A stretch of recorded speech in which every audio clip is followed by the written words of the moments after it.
जय सीताराम, जय राधे श्याम। भाई बहनों, आत्मादेव की कथा है। इसी प्रकार अपने पिता को दुखी देख गौकर्ण ने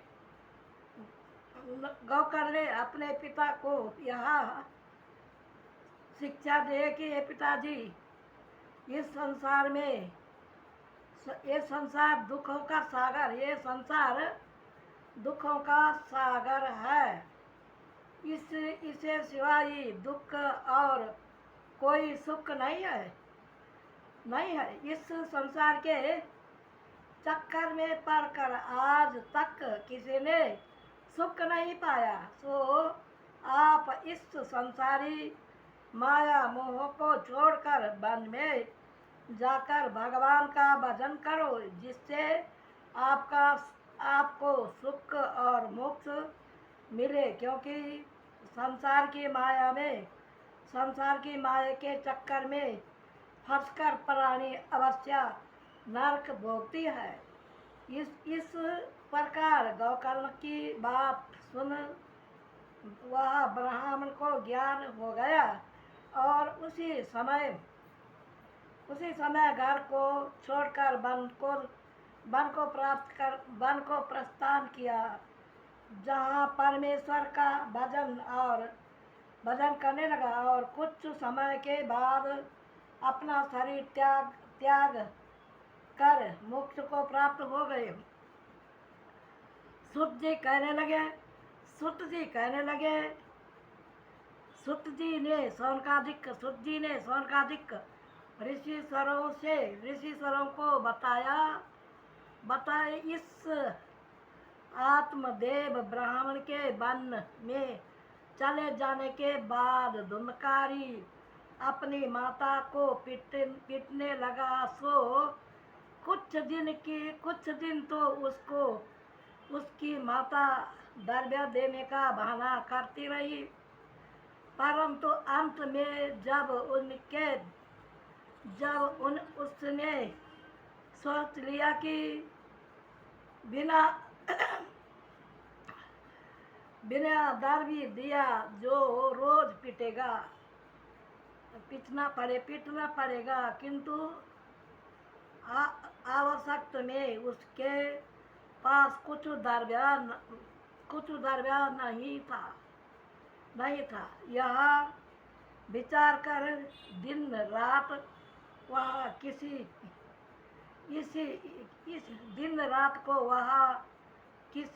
कुएं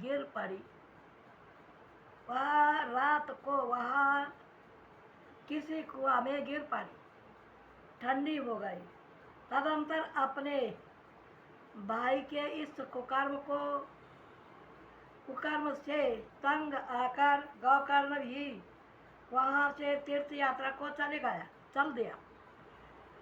गोकर्ण ऐसा ज्ञानी था,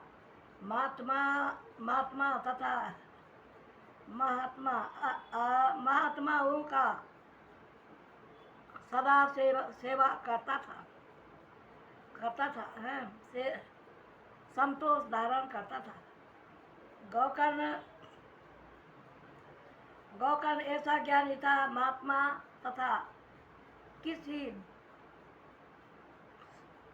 संतों का शरण कर भगवान विष्णु के चरणों कमल में प्रीति रखता था।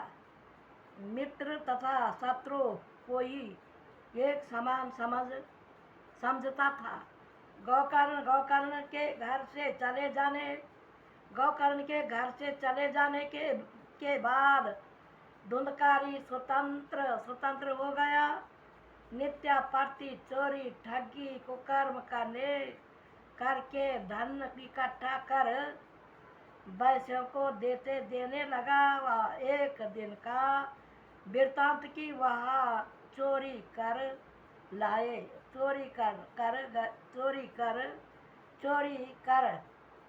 कहे कि बहुत सा द्रव्य लाऊंगा, और बहुत सा द्रव्य लाकर अपनी अपनी प्रीतम वैश्या को दे दिया। तदंतर जब वह गहरी नींद में सो गया तो वैश्यों के घर वालों ने सोचा कि यह नित्या वैश्यों के घर वालों ने सोचा कि यह नित्या पार्टी ठगी करके हमको धन लाकर देता है। सो एक दिन अवश्य पकड़ जाकर फांसी के फंदे पर लटका देंगे। फांसी के फंदे पर लटका दिया जाएगा और हमको भी कम से कम जेल की हवा तो अवश्य खानी पड़ेगी।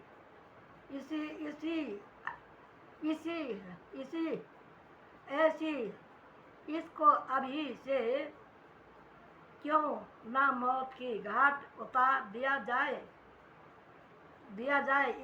इससे सदा के लिए दुख से छुटकारा प्राप्त हो जाएगा। यह सोच उन्होंने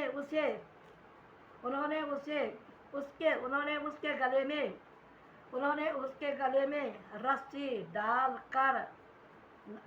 डाल घर में लटका दिया और नीचे अग्नि जलाकर उसको अग्नि लगाकर सदा के लिए मौत की गोद में सुला दिया